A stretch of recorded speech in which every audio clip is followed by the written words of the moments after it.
Portalet e VB Kajtazit, Valion Syles, Ilir Mirenës, Parim Mëllurit, së bashku edhe me disa mediat e tjera, më të vogla, kanë argëtuar rreth 90.000 euro nga xhepat e qytetarëve përmes kontratave të marketingut me 2 ndërmarrje publike të Prishtinës, NPB-n dhe Termokusin, të cilat menaxhohen nga PDK-ja dhe LDK-ja. Krejt kjo ka ndodhur gjatë periudhës 2024-2025.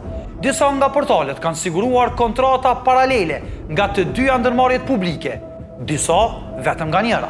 Këto janë portalet që fituan kontratat e dy feshta. Paparazzi i VB Kajtazit ka përfituar rreth 18.400 euro brenda vitit nga kontratat me të dyja ndërmarrjet.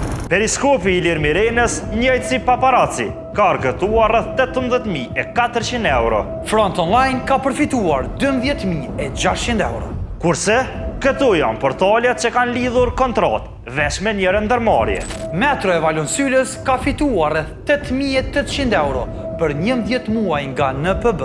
Insajderi Parim Mëllurit ka fituar rreth 8.800 sësh.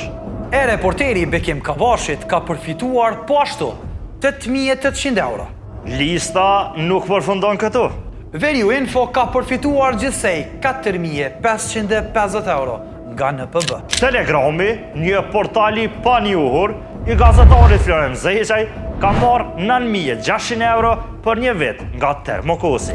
Kontratat u nënshkruan nga Fisnik Osmani, ish kryeshefi Termokusit, dhe Arton Berisha, kryeshefi NPB-s. Çdo gjë kalon përmes një zinxhiri politik, ku Komuna e Prishtinës si aksionare me 100% e të dyja ndërmarrjeve ka dërguar njerëzit e saj, këtu për të mbikëqyrur parat. Te Termokusi, aksionarë ishin dyshja e LDK-s, Milazdin Vitia e Jeta Rafuna. Të NPB-ja, në anën tjetër, në kohën kur u emërua Arton Berisha, aksionar ishin dyshja e PDK-s, Leotrim Koceri e Granit Geci, së bashku me Vllaznim Osmanin. Këta persona kanë zgjedhur bordet. Bordet kanë emëruar kryeshefat, Fisnik Osmanin e Arton Berishën. Kryeshefat kanë nënshkruar kontratë me portalet e analizëve.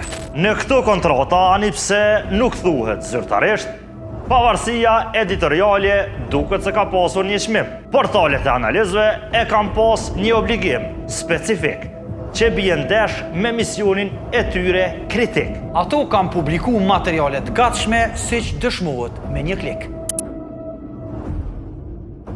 Shembulli më tipik është ai VB Kajtazit, përderisa në vitin 2022, portali i tij Paparazzi hulumtonte emrimet politike të Fisnik Osmanit të LDK-s në Termokos dhe Arton Berishës së PDK-s në NPB në vitin 2025, kur kontratat ishin aktive. Vetë Kajtazi realizonte intervista tash promovuese me Fisnik Osmanin për të treguar sukseset e ndërmarrjes. Sipas dokumenteve zyrtare, të gjitha këto kontrata kanë përfunduar tashmë. Shënjestër.net